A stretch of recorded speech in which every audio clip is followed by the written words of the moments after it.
afternoon. Appreciate you guys being here. We'll get rolling. Certainly fired up, excited to get back to work with our guys. After that strong performance, dominant performance on Saturday, lots of stuff to be excited about and lots of stuff to improve upon. And the best part is the energy and the attitude, going right back to work with a great start today. Got to sustain that. Got a great opportunity this coming weekend. Go up one of the most iconic places to play football, right? An unbelievable atmosphere, very talented team, a lot of really good football players, and certainly there's a long history between Virginia Tech and Miami. So really excited about the challenge and that opportunity. And that being said, questions, please. Mario, after the game on Saturday, Carson was kind of talking about how it's taken him a little bit to kind of get both confident in himself again after the elbow injury and get fully settled in the offense. Just how have you seen him maybe evolve in that over the course of the season? Well, I think anytime you don't participate fully in spring practice, there's a lot of value to spring. Let me start by saying that. And I thought that we overcame a lot of that. Do you ever fully get that back? You don't. There's been some really good moments and then some others where you wish you would have had more time, but certainly we feel great about the last couple of weeks of all the things that are transpiring offensively. And there's a distinctly higher level of just energy and I would say just approach by everyone in the building. And complimentary football, when that thing kicks in now, it's special to watch, and I think that's what we all witnessed on Saturday. And we're looking forward to improving upon that because there's a lot of stuff on tape that we have an opportunity to improve upon. And then on Saturday, you talked about Keontae's injury and then a little bit on the radio this morning. Doesn't sound like a great situation. Do you expect him back this year? I don't know. Like we mentioned, it is a more significant injury. You certainly hope and pray for, but it doesn't look like it's very likely. But I'd hate to rule it out completely because you just never know.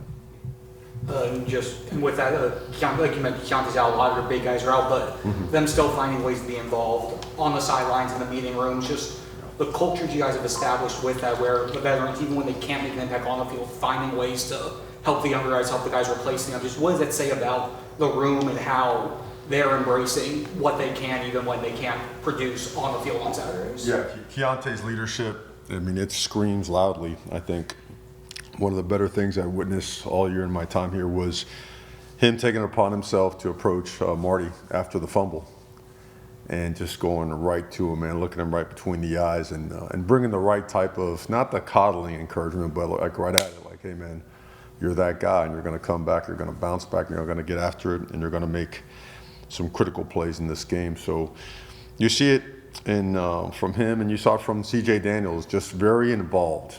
They're always moving. They're guys. They're men of action. They always have to be doing something that's impacting the rest of the team, and they themselves understand the value of that. They've seen it when they were young players in other parts and other spots, I should say. So invaluable, and certainly guys that we're counting on week in and week out, whether they're playing or not, to bring that kind of juice. Bryce Fitzgerald, his versatility, you play him at safety, a lot of him having to step in at nickel, seeing him being able to adjust to the role you guys need him to. Did a great job. I mean, he's uber talented, but he's also uber motivated. He brings that approach every day, a lot like we talk about guys like Malachi Tony. He's been led by a guy like Keontae Scott, guys like Zach Poyser, Jacoby Thomas. These are guys that have really helped lead him to understand the ways of becoming a really good football player. And a lot of versatility with him, and he got a shot in there. We pretty much got 3 or 4 guys playing that spot on Saturday and in different packages, and I think they all had some really bright moments, some other ones we got to correct. So I'm looking forward to just watching him continue to evolve as a player. What stood out about Gerard Pringle's performance after watching the tape? Well, looked like a mature player out there.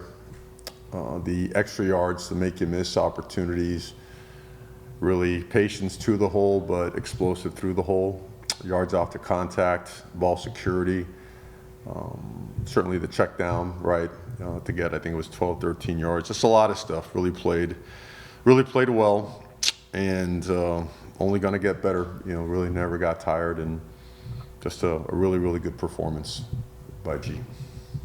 Elijah Lofton obviously hasn't probably had the season that he was hoping for, had a couple drops, and then gets the touchdown in, I think, third quarter. Just what do you think that could do for him getting that first touchdown, especially trying to finish the season on a strong note? Well, I think he deserves a lot of credit because he has played through some pretty good injuries and nicks and bumps or whatnot that have slowed him down, but he's never complained. He just keeps showing up, and has it hindered him some? It has, but he still keeps coming. When you make a play like that, it can really start the momentum to some bigger and better things. So his approach has never, ever wavered. He is a guy that's very strong-minded, that we're counting on for continued high-level play. And I think it's coming. His best stuff's ahead of him. But, again, I'm really proud of the guy because he's fought through a lot, and his future here is really, really bright. So looking forward to more from him. It's been 2 weeks now where the offensive line has kind of cleaned up some of the some of the penalties that were plaguing them. How much pride did that group take in trying to clean that stuff up here? Well, you know Coach Mirabal really well, so it's everything. It's team first, everything. I believe I think now 2 weeks without a pre-snap. I know we had holding in there somewhere along the lines, but sustaining blocks, finishing blocks, chasing the ball, chasing guys down the field. A lot of pride. You see it every day, so it's not surprising. It's good to see the extra effort put into cleaning that up because that certainly was affecting us. It's good to see that pay off. We've got to stay at it. Going into a noisy environment this week, certainly different than playing at home. A crowd very involved. The crowd there has impacted so many games for so many decades that we certainly got to crank it up and improve even more to give ourselves the best chance. When you watch Virginia Tech, what stands out? There's a DNA to that program. They're always extremely physical, extremely tough, and play really, really hard. When you break down it analytically and you really dive into the relative part of the game, they're a top 5 rushing offense. They get after you up front, and they do it in a lot of different ways, and they'll scheme you up series to series. They understand leverage, numbers, and angles as good as anybody. And it's not quarterback runs only. I mean, that's part of their game, but both their running backs, really all the guys that they use, they get downhill in a hurry. They got great contact balance. They run with power. They run behind their pads. They're very versatile. They catch the ball to the backfield well, and their offensive line and tight ends, they get after it. They really do.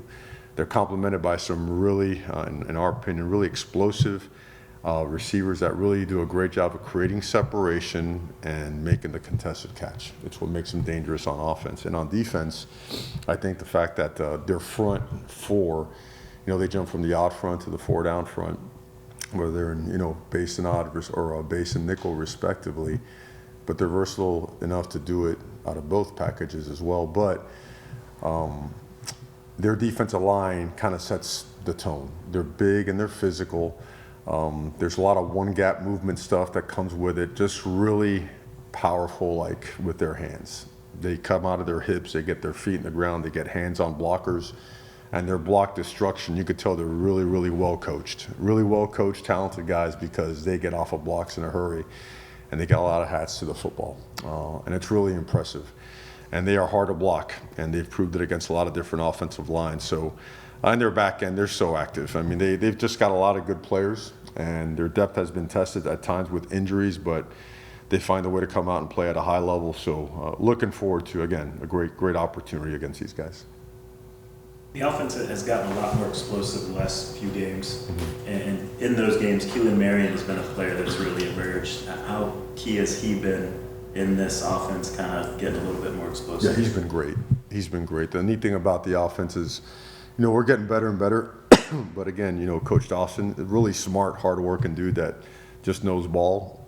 And we're 2 things. Obviously, we're doing some things to help ourselves, but we're also getting the right guys on the field, right? The players overplays all the time, right? That's the way it works. But Keelan has been one of those guys. And he attracts a lot of attention now because of his ability to create separation, make explosive plays, contested catches, right? On special teams, he hasn't gotten loose yet, but he's been close. He's been a great player for us the entire year. Unbelievable energy and attitude. I mean, he brings a fire to him that gets everybody else just lit up and fired up. And He's another guy. Every single day, attitude with him is just always, it's always up there. He's always going to bring the right type of mentality to practice in a game day. So love to see him have the success he's having, and we expect him to continue to get even better. Saw C.J. Daniels warming up pregame. Is he getting closer? Is that fair to say? He was ready. He was ready last game, and felt, I'll take full responsibility in talking with him and being the limited amount of reps, like game plan reps that we actually got. Felt that Upshaw and Trader had gotten enough reps where maybe it's best where if we're not all the way there, let's go what we know we saw all week in practice. But I feel great about his availability this week, as well as we're trending great with Mark Fletcher as well.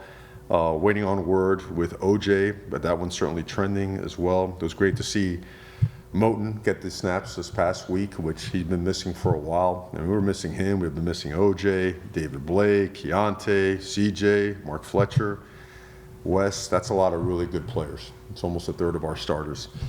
So to have some of these guys on the men's and working their way back, it's exciting. So, but I'll keep you updated on those. But I do expect CJ for sure, Mark trending well with OJ, Wes more, and Moten looks to be on the mend as well. I understand you want to control what you can control and focus on Virginia Tech, but I want to ask a big picture college football playoff ranking question. As it pertains mainly to just head-to-head, these resumes of teams are all razor thin. And I'm curious, what you think the weight should be on head-to-head matchup results as it pertains to comparing various resumes. I would say the number one criteria, anything, is always head-to-head. I mean, it's why we play the game, right? So I think that always has been and always will be the number one factor in determining whatever relates to whatever. With Jacoby Thomas, obviously he had a phenomenal game. Got named the conference defensive back of the week. Just with Keontae being out, how did he fill that kind of not just production gap, but the leadership gap as well? Yeah, he was. I thought he set the tone. Obviously, the interception and the finish on it was epic, right? I mean, that was an exclamation point. But I thought the way he tackled, I don't know if you saw that first wide zone over to their left, our right, when he got downhill. And again, a reminder, I believe they had the highest yards per carry in the conference or close to it, or second. And they hadn't crossed the 50-yard line until that last drive when we had most of the threes and some of the fours in. A lot of that was because of our safety play. The way they supported the run, went up there and just were very physical. Really, we've become just a much better tackling team, and there's still a lot of area, a lot of room to improve upon there. He's one of those guys that he loves contact. He's a very physical and violent football player. He's helped change our defense, right? The DNA of the team with what he does. He's another guy that's just nowhere near satisfied. He wants to get better. He's looking forward to practice tomorrow and looking forward to going out there on Saturday and getting better. We haven't talked a lot about Damari Brown this year, obviously coming off of the injury from last season. Just how would you evaluate how he's doing? The metrics, at least the ones we're able to see, show that he's been having a pretty good year. Just obviously gotten. I think he's quickly becoming one of the better ones in the conference in the country, is what I can confidently say. He's been through a lot, right, with the injury last year. I mean, derailed him game one, play 8, 10 into the season. And that's, it takes time to recover from something like that. So to see him play at the level he's playing, as physical as he's playing, such a natural and instinctive player, and continuing to clean up all the details that come with it, but outstanding human being, outstanding family. Awesome to see him have the type of success that he is having, and sky's the limit for him. I believe he's just scratching the surface. I believe he's just getting started.